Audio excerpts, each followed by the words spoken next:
قادری صاحب، آپ کا میں خاص طور پہ شکر گزار ہوں کہ آج آپ نے یہ فنکشن کی رحمت للعالمین کی اور ہمارے معزز علماء کو بھی بلایا اور خواتین حضرات آپ سب کو۔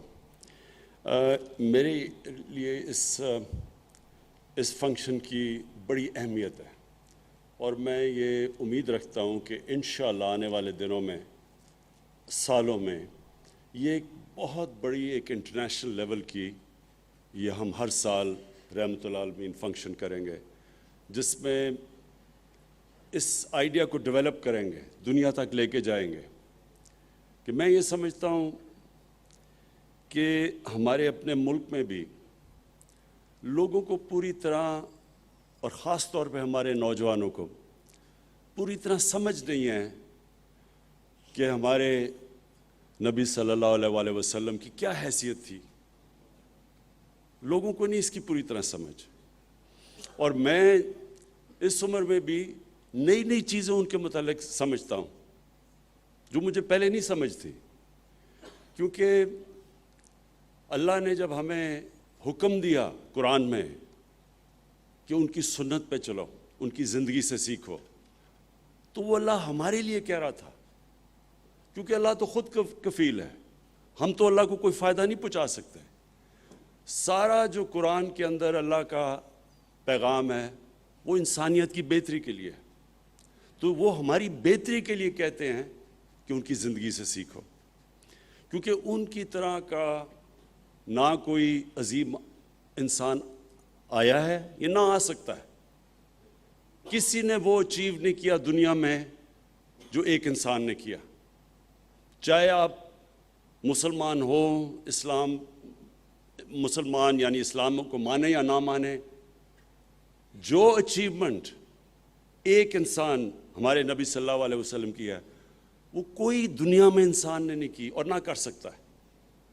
اس کے اوپر مغرب میں بڑی کتابیں لکھی ہوئی ہیں، ایک ہے مائیکل ہارٹ یا کہ 100 گریٹسٹ مین، اس میں نمبر 1، 100 گریٹسٹ مین میں نمبر 1 وہ ان کو کیوں کہتے ہیں کہ وہ سب سے گریٹسٹ انسان تھے؟ کیونکہ کسی نے وہ چیز کی نہیں۔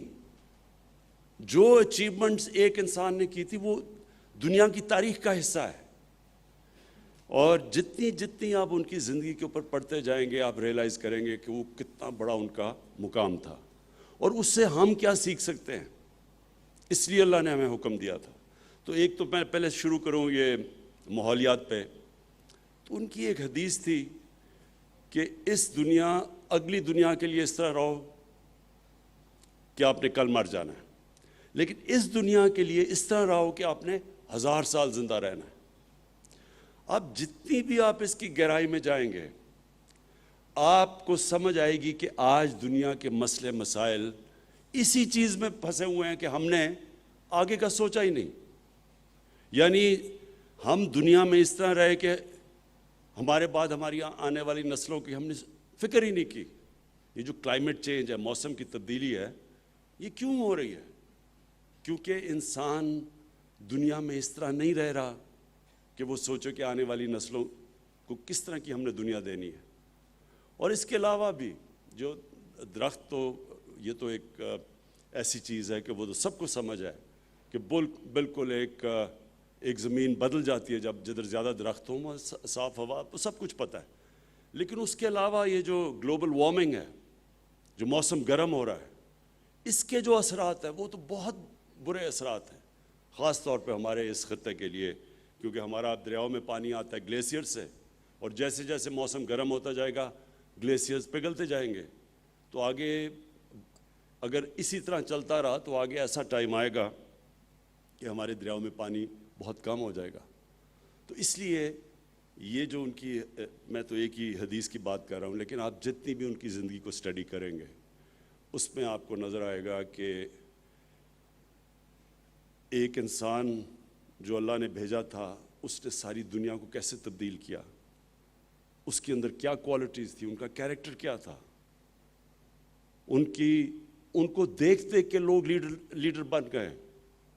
ایک انگریزی کی کتاب ہے دی عرب کانکویسٹ، اس کے اندر وہ یہ بتاتے ہیں کہ جب وہ اس زمین سے پردہ کر گئے تو اس کبھی بھی اتنے تھوڑے وقت میں اتنے عظیم انسان دنیا میں نہیں آئے.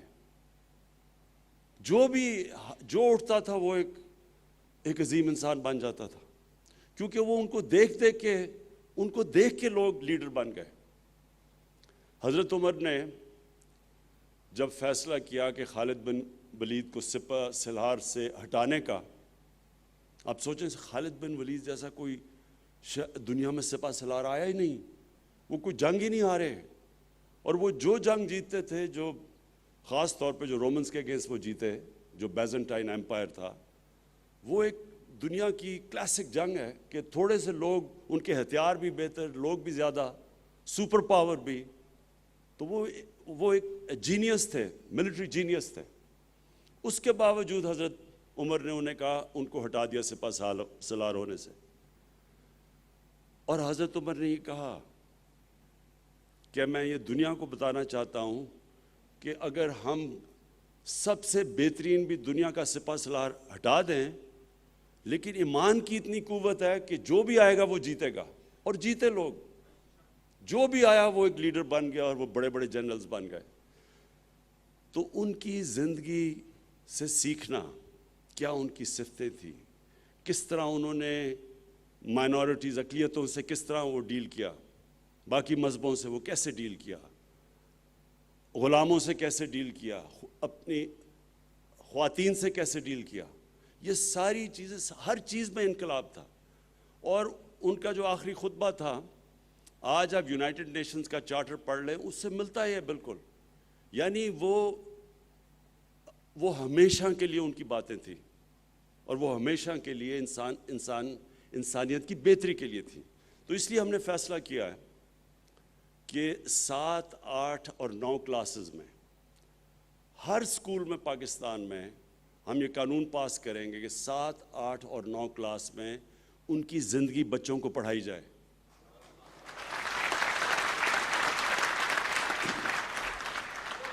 تاکہ ہمارے بچے ان کی زندگی سے سیکھیں. ہم جب میں نے باہر تعلیم پڑھا تھا, تو جو بھی ہمارے ساتھ اسٹوڈنٹس تھے وہ پڑھتے تھے, جو اس وقت کا کوئی بھی بڑا نام ہو اس کی کتاب پڑھتے تھے کہ وہ کیسے کامیاب ہوا. اب بچے پڑھتے ہیں بل گیٹس کیسے دنیا کا سب سے امیر ترین آدمی بن گیا, یا پھر ایک اور اسٹیو جابز, وہ بھی بڑا, یعنی کامیاب لوگ تھے سارے. تو ہمارے بھی یوتھ ان کو پڑھتی ہے کہ وہ کیسے کامیاب ہوئے. لیکن نبی صلی اللہ علیہ وسلم سے تو کوئی زیادہ کامیاب انسان ہوا ہی نہیں, نہ ہو سکتا ہے. تو اس کی زندگی سے جب تک ہمارے بچوں کو پتہ نہیں چلے گا, اور بچوں کو نہیں پتہ, آپ یقین کریں کہ میں حیران ہوتا ہوں کہ ہمارے اپنے پڑھے لکھے ہمارے اسٹوڈنٹس, گریجویٹس کو ان کی زندگی کی نہیں سمجھ.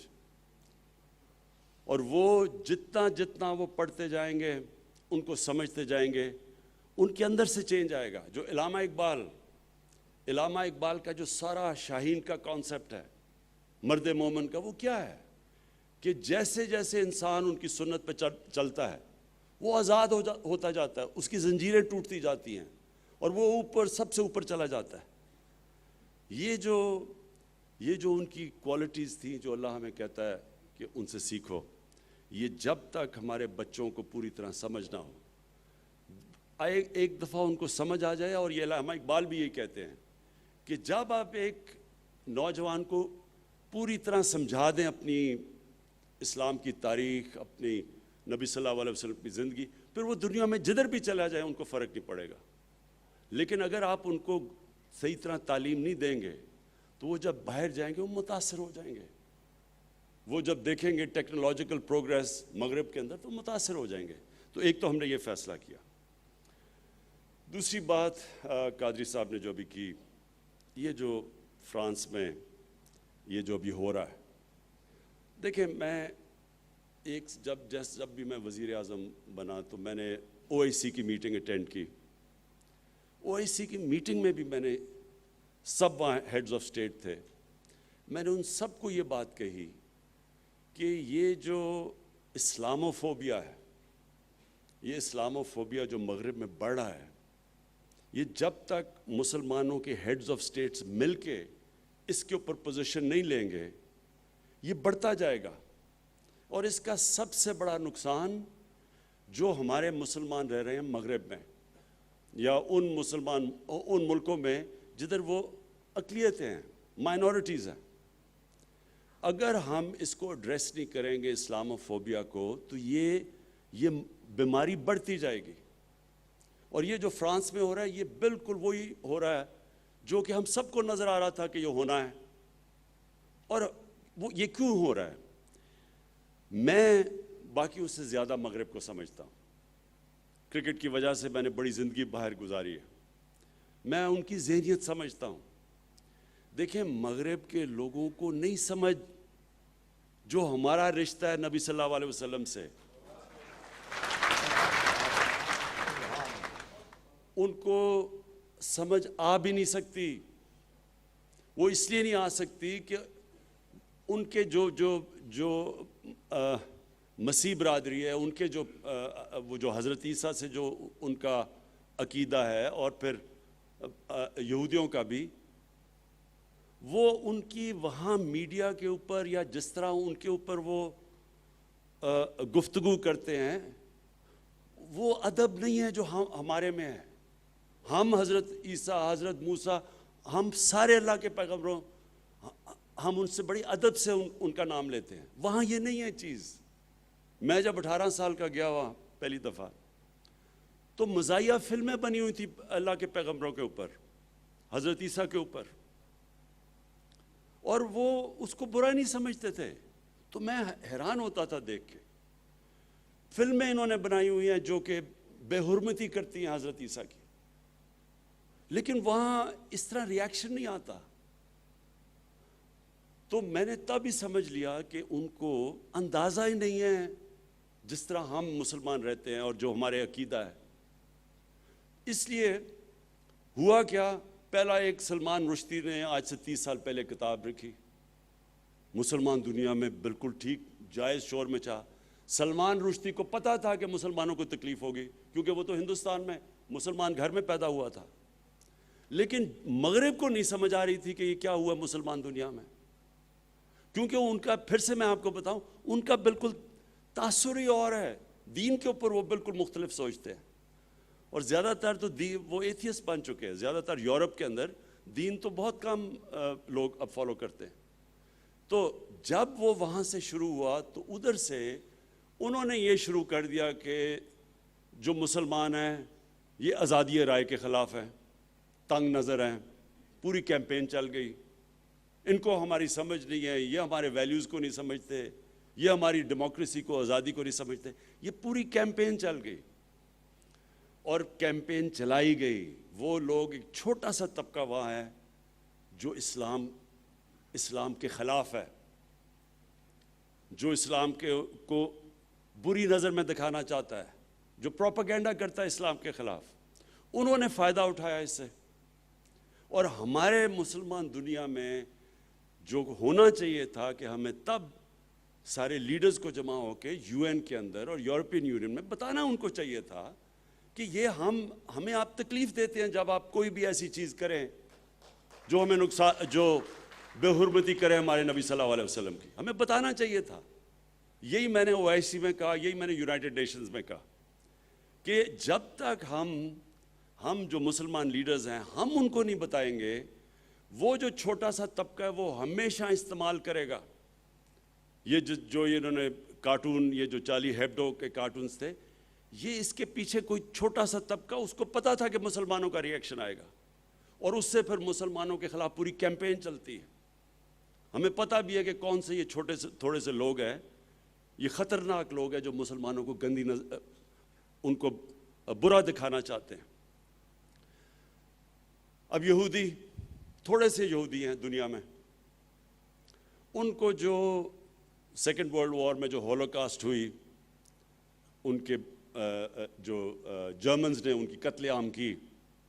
اب جو ہولوکاسٹ ہے وہ ظاہر ہے کہ یہودی ساری کمیونٹی کو بڑی تکلیف دیتی ہے، لیکن یہودی کمیونٹی ہیں تھوڑے سے، لیکن وہ اتنے منظم ہیں، میڈیا میں اتنے طاقتور ہیں کہ انہوں نے ایسا مغرب کے اندر انہوں نے ایسا کسی بھی میڈیا پولیٹیشین کسی کی جرت نہیں ہے کہ ہولوکاسٹ کے خلاف کسی قسم کی بات کر سکے، بلکہ 4 ایسے یورپین شہر ہیں وہاں وہ جیلوں میں ڈال دیتے ہیں کہ اگر آپ صرف یہی کہیں کہ اگر وہ کہتے ہیں 60 لاکھ مرے تھے ہولوکاسٹ میں، اگر آپ کہیں نہیں جی 60 لاکھ نہیں 20 لاکھ، جیل میں ڈال دیتے ہیں وہاں، آسٹریا 4 ملک ایسے۔ تو میں یہ سمجھتا ہوں کہ اگر کسی بھی ہیومن کمیونٹی کو تکلیف ہوتی ہے کسی چیز سے تو ہمیں وہ نہیں کرنا چاہیے۔ یہی تو رحمت العالمین کہتے تھے، یہ ہمارے نبی صلی اللہ علیہ وسلم، بلکہ قرآن کے اندر ہے کہ دوسروں کی عبادت گاہوں کی حفاظت کرو، اور جو ان کے لیے ایسی شخصیت جو ان کے لیے سیکرڈ ہیں ان کو کوئی خلاف ان کے بات نہ کرو۔ یہ تو ہمارے نبی صلی اللہ علیہ وسلم کہتے تھے۔ تو وہ ہمیں بھی یہ کرنا چاہیے کہ کوئی بھی کسی کمیونٹی کو چیز تکلیف دیتی ہے اس پہ بات نہیں کرنی چاہیے۔ تو یہودیوں نے ایسی ان کے اندر یونٹی اور انہوں نے ایسی کیمپین چلائی کہ کہیں بھی آج آپ مغرب کے اندر بات ہی نہیں کر سکتے کسی قسم کی، مثلا آپ کو سوچ بھی نہیں سکتا کہ کوئی مزاحیہ چیز کر دے ہولوکاسٹ کے خلاف۔ تو ہم 1.25 ارب انسان ہیں دنیا میں، ہم یہ کیوں نہیں کر سکے؟ اور مجھے افسوس سے کہنا پڑتا ہے کہ اس کا ایک بہت بڑا فیلئر ہماری مسلمانوں کی لیڈرشپ پہ۔ انشاءاللہ ہم پوری کوشش کریں گے، میں اپنی پوری کیمپین کروں گا، میں باقی لیڈر سے رابطے کروں گا، اور میں آپ کو یقین دلاتا ہوں کہ اگر ہم سب مل کے ان کو یہ سمجھا دیں کہ ہمارے لیے ہمارے کتنے مسلمان پچھلے 30 سال میں شہید ہوئے ہیں، لاکھوں، بلکہ کتنے، افغانستان دیکھ لیں، سیریا دیکھ لیں، عراق دیکھ لیں، جتنا مسلمانوں کا خون ہوا ہے پچھلے 30 سالوں میں، اور اس کی ہمیں تکلیف ہے، لیکن کوئی تکلیف مقابلہ نہیں کر سکتی جب ہمارے نبی صلی اللہ علیہ وسلم کے خلاف کوئی بھی ان کی بے حرمتی کرتا ہے، کوئی اس کا مقابلہ نہیں کرتا۔ اور یہ ہمیں ان کو سمجھانا چاہیے، ان کو نہیں سمجھ ابھی تک۔ اور میں یہ سمجھتا ہوں کہ ہم انشاءاللہ پاکستان اس میں لیڈ لے گا۔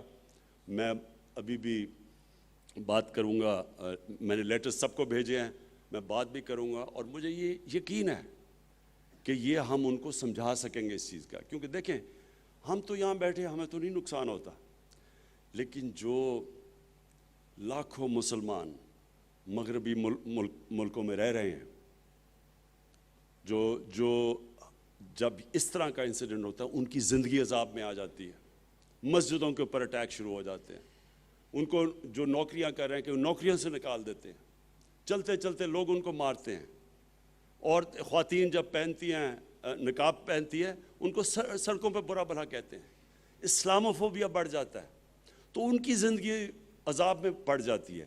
اس لیے ضروری ہے کہ ہم سارے مسلمانوں کے ہیڈز آف اسٹیٹ، مغربی لیڈرز کو، یورپین یونین کو، یونائٹڈ نیشنز کو، ان سب کو سمجھائیں کہ دیکھیں ہم بھی فریڈم آف سپیچ میں مانتے ہیں، لیکن فریڈم آف سپیچ کی لمٹ ہے۔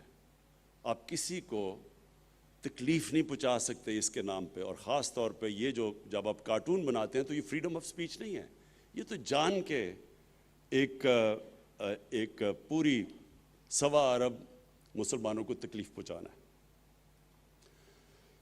میں پھر سے قادری صاحب آپ کو مبارک دیتا ہوں، خراج تحسین پیش کرتا ہوں۔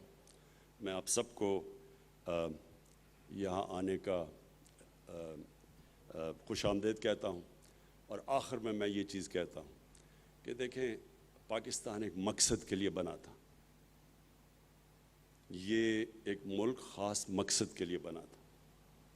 اس میں اگر آپ علامہ اقبال جو ہمارے نظریاتی لیڈر تھے ان کا سارا کلام پڑھیں تو وہ آپ کو پتہ چل جائے گا کہ اس پہ ہم نے ایک مدینہ کے ریاست کے اوپر، ان کے اصولوں کے اوپر ایک اسٹیٹ کھڑی کرنی تھی۔ یہ ہماری ویژن تھی، اسلامی فلاحی ریاست، کیونکہ مدینہ کی ریاست دنیا کی تاریخ کی پہلی فلاحی ریاست بنی تھی۔ یہ تھا ہمارا نظریہ اور ہمارا ویژن۔ بدقسمتی سے اس سے ہم دور چلے گئے ہیں، اگر آج ہمارے مسئلے ہیں پاکستان میں، وہ سارے مسئلے اس لیے ہیں کہ جس مقصد کے لیے ہم ملک بنا تھا اس سے ہم دور چلے گئے. جیسے جیسے ہی ہم اس راستے کے اوپر چل پڑیں گے، اور یہ مشکل راستہ ہے، سٹرگل کا راستہ ہے، لیکن جیسے جیسے ہم وہاں چلیں گے آپ دیکھیں گے کہ یہی پاکستان اوپر اور اوپر اور اوپر اٹھتا جائے گا انشاءاللہ. شکریہ جی.